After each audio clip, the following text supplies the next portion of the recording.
प्यारे बच्चों, यदि आप भी क्लास 12th से साइकोलॉजी का फाइनल बोर्ड एग्जाम इस साल देने वाले हैं तो आज के क्लास का ये 25 ऑब्जेक्टिव क्वेश्चन जरूर याद कर लीजिएगा। क्योंकि आज के क्लास में जो साइकोलॉजी का क्वेश्चन बताने वाला हूँ ये 25 क्वेश्चन जो है ना आपके फाइनल एग्जाम में लगातार कई सालों से पूछा गया है और इस साल भी आपके फाइनल एग्जाम में पूछे जाएंगे। तो क्लास को बिल्कुल भी मिस नहीं कीजिएगा, लास्ट तक देखिएगा और हर एक क्वेश्चन को याद कर लीजिएगा। ठीक है, तो चलिए फ्रेंड्स फटाफट से हम लोग क्लास को शुरू करते हैं। उससे पहले अगर आप सभी चैनल से नए जुड़ रहे हैं तो चैनल को सब्सक्राइब करके बेल आइकन प्रेस कर लेंगे ताकि आप सभी को आने वाली क्लासेज का नोटिफिकेशन मिलते रहे। और वीडियो पसंद आए तो वीडियो को लाइक करके अपने दोस्तों में शेयर कर देंगे। ठीक है, तो देखिए फ्रेंड्स, आपके स्क्रीन में जो पहला क्वेश्चन पूछा गया है, यहाँ पर पूछा गया है कि टाइप सी व्यक्तित्व का प्रतिपादन किसने किया है। तो अब आप सभी फटाफट आंसर देंगे नंबर के साथ। अगर आपको आंसर पता है तो, नहीं पता है कोई बात नहीं, आराम से आप सभी देखिए और याद कर लीजिए। ठीक है, ये सब क्वेश्चन आपके फाइनल एग्जाम में पूछे जाएंगे। टाइप सी व्यक्तित्व का जो प्रतिपादन किए थे ना प्यारे स्टूडेंट, कौन किए थे? तो याद रखना है मॉरिस ने किए थे। ठीक है, राइट आंसर यहाँ पर एक का बी हो जाएगा। चलिए दूसरा नंबर क्वेश्चन की तरफ बढ़ते हैं। दूसरा नंबर आपके स्क्रीन में है, पूछा गया है फ्राइड के अनुसार बच्चे विपरीत लिंग के माता पिता से सहज जुड़ाव महसूस करते हैं, इसे क्या कहा जाता है। यहाँ पर आपको बताना है जो फ्राइड के अनुसार बच्चे विपरीत लिंग के माता पिता से सहज जुड़ाव महसूस करते हैं तो इस नियम को क्या कहते हैं। तो याद रखिएगा दो का राइट आंसर जो है ना ऑप्शन नंबर सी हो जाएगा, इडिपस और इलेक्ट्रा मनोग्रंथि कहा जाता है। ठीक है, right answer option number C बिल्कुल राइट हो जाएगा। तो चलिए अब फटाफट से तीसरा नंबर की तरफ बढ़ते हैं। पूछा गया है व्यक्तिक भिन्नता का अर्थ होता है। फ्रेंड्स आपको यहाँ पर बताना है व्यक्तिक यानी भिन्नता का जो मतलब होता है वो क्या होता है। तो तीन का राइट आंसर ध्यान रखिएगा, ये होता है क्या व्यक्तित्व की विशेषता में अंतर और व्यक्तियों के व्यवहार पैटर्न में अलग या फिर विभिन्नता। ठीक है, तो इसका right answer option number C हो जाएगा, ध्यान रखिएगा। चलिए अब हम लोग चलते हैं 4 नंबर क्वेश्चन आपके स्क्रीन में। ड्राई ए पर्सन परीक्षण का निर्माण किसके द्वारा किया गया था। देखिए ये जो परीक्षण है ड्राई ए पर्सन, इसका जो है निर्माण किए थे तो कौन किए थे। तो आप याद रखिएगा 4 का सी हो जाएगा, रोजेन बिंग ने किया था। ठीक है, राइट आंसर सी बिल्कुल राइट हो जाएगा। तो चलिए आप फटाफट से 5 नंबर क्वेश्चन की तरफ बढ़ते हैं। देखिए 5 नंबर आपके स्क्रीन में है, किसने आत्मसिद्ध की अवधारणा को प्रस्तुत किया। बताएंगे प्यारे स्टूडेंट कौन है जो आत्मसिद्ध की अवधारणा को प्रस्तुत किया। तो 5 का राइट आंसर सी हो जाएगा, फ्राइड के द्वारा। ठीक है, आत्मसिद्ध की अवधारणा जो दिया गया था वो फ्राइड के द्वारा दिया गया था। याद रखना है, भूलना नहीं है आपको, आपके फाइनल एग्जाम में ये क्वेश्चन पूछे जाएंगे। 6 नंबर चलते हैं। अगर आंसर नहीं पता है कमेंट बॉक्स में देंगे तो इससे आपका कॉन्फिडेंस लेवल हाई होगा, जिससे आपको क्वेश्चन भी जल्दी याद होगा। तो आप सभी कमेंट देने में कोई यानी कमेंट करने में जो है ना आप सभी कोई कंजूसी नहीं करें, हर एक क्वेश्चन का आंसर कमेंट करें। देखिए निम्न में से कौन व्यक्तित्व विशेषता है, इनमें से कौन व्यक्तित्व विशेषता है, बुद्धि, अभिप्रेरणा या फिर सृजनात्मकता, संवेग।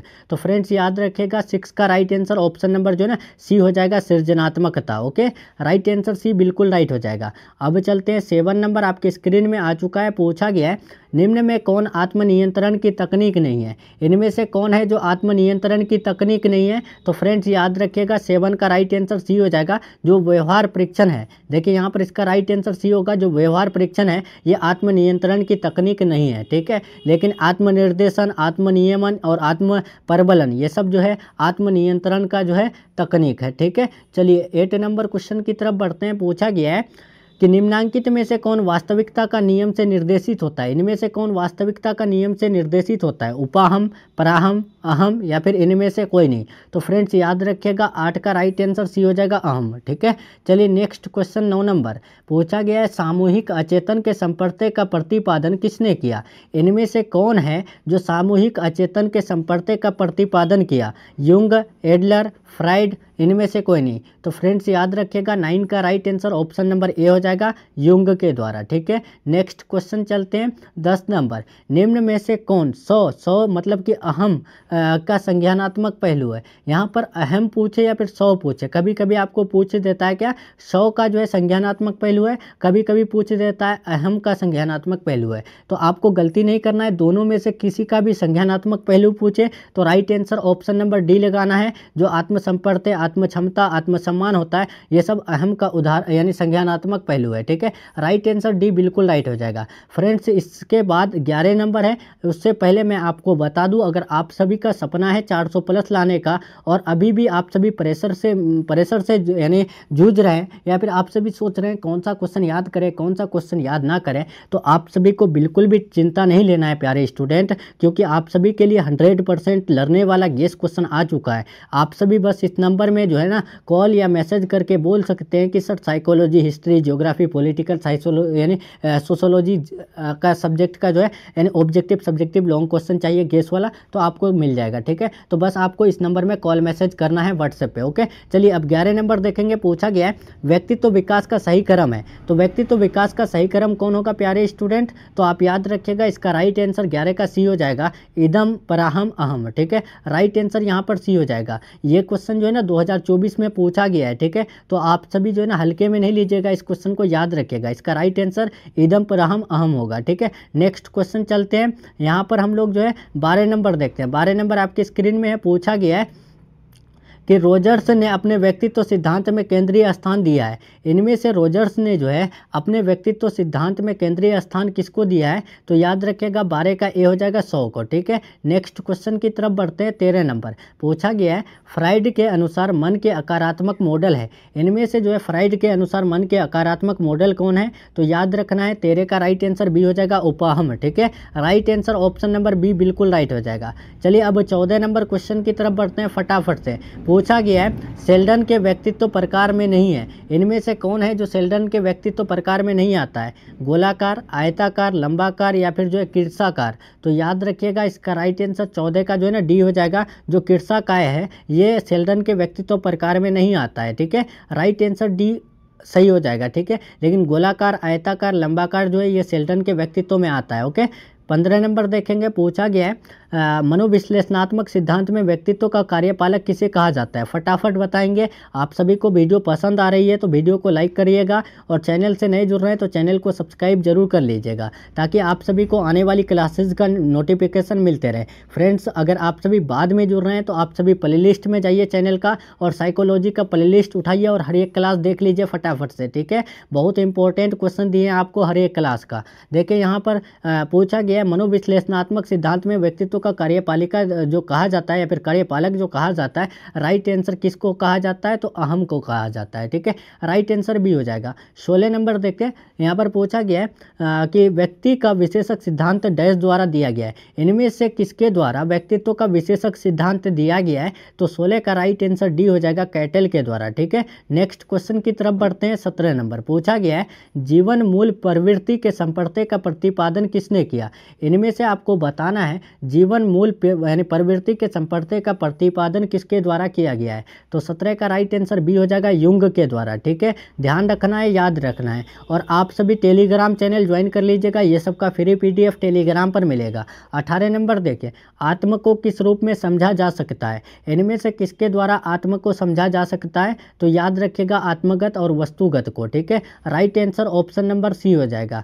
नेक्स्ट चलते हैं। 19 नंबर पूछा गया है PF अध्ययन को किसने विकसित किया? बताएंगे जो PF स्टडी है, PF अध्ययन, इसको जो है कौन दिए है? रोजेनज्विग ने, हार्पर ने, फ्राम ने, ओइंजर ने? तो फ्रेंड्स याद रखेगा 19 का राइट आंसर ए हो जाएगा। जो रोजेनज्विग है वो PF अध्ययन को दिए हैं। ठीक है, या फिर विकसित किए हैं। 20 नंबर देखिए, पूछा गया है रोडसा यानी मसीलक्ष्म परीक्षण में कितने मसीलक्ष्म होते हैं? यहाँ पर आपको बताना है जो रोडसा यानी मसीलक्ष्म है, इसमें जो है कितने मसीलक्ष्म होते हैं? तो राइट आंसर 20 का बी हो जाएगा, 10 मसीलक्ष्म होते हैं। ओके, राइट आंसर बी हो जाएगा। चलिए 21 नंबर देखिए, पूछा गया है बड़े पंच में निम्नलिखित में से किसे शामिल नहीं किया गया है? यहाँ पर आपको बताना है बड़े पंच में इनमें से किसको शामिल नहीं किया गया है? तो 21 का राइट आंसर डी हो जाएगा, जो प्रभुत्व है इसको शामिल नहीं किया गया है। ठीक है, नेक्स्ट क्वेश्चन 22 नंबर देखिए, पूछा गया है जोधपुर यानी पक्षीय व्यक्तित्व सूची को किसने विकसित किया? इनमें से कौन है जो जोधपुर यानी बहुपक्षीय व्यक्तित्व की सूची में यानी सूची को विकसित किया है या फिर दिया है? तो आप याद रखिएगा 22 का ए हो जाएगा। जो मल्लिक और जोशी है ना, ये जोधपुर यानी बहुपक्षीय व्यक्तित्व सूची को विकसित किया है। ओके, देखिए 23 नंबर पूछा गया है एक परीक्षक की रिपोर्ट जो प्रदत्त होते हैं वे कैसे प्राप्त होते हैं। यहाँ पर आपको बताना है एक परीक्षक की रिपोर्ट में जो प्रदत्त होते हैं वे कैसे जो है प्राप्त होते हैं। तो 23 का राइट आंसर डी हो जाएगा, साक्षात्कार से, प्रक्षेपण और निर्धारण से, उसके बाद नाम और निर्देशन से। ठीक है, राइट आंसर डी बिल्कुल राइट हो जाएगा। चलिए 24 नंबर देखते हैं, पूछा गया है TAT को किसने जो है विकसित किया। यहाँ पर आपको बताना है जो TAT है इसको कौन दिए हैं, फ्राइड और गार्डनर, मरे और स्पेरा, मॉर्गन और फ्राइड, मॉर्गन और मर्रे। तो आप सभी याद रखिएगा TAT को जो विकसित किए हैं वो कौन किए हैं, मॉर्गन और मर्रे ने। ठीक है, राइट आंसर 24 का डी हो जाएगा। चलिए फ्रेंड्स अब हम लोग 25 नंबर यानी कि आज का लास्ट क्वेश्चन देखते हैं।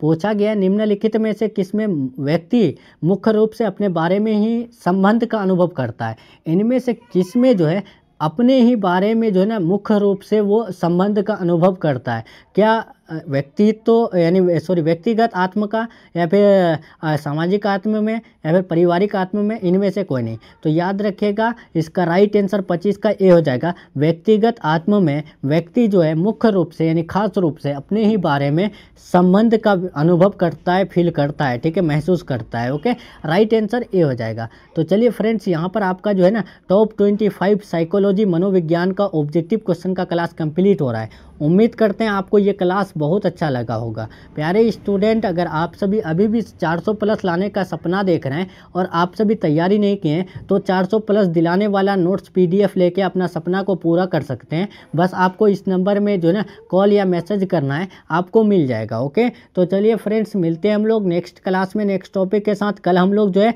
इस पार्ट को करेंगे फिर। ठीक है, ये आपका कल होगा। ठीक है, तो आप सभी कल जरूर जुड़िएगा। चैनल से नए जुड़ रहे हैं चैनल को सब्सक्राइब करके बेल आइकन प्रेस कर लीजिएगा। ओके, मिलते हैं अगले क्लास में। Take care, thanks for watching.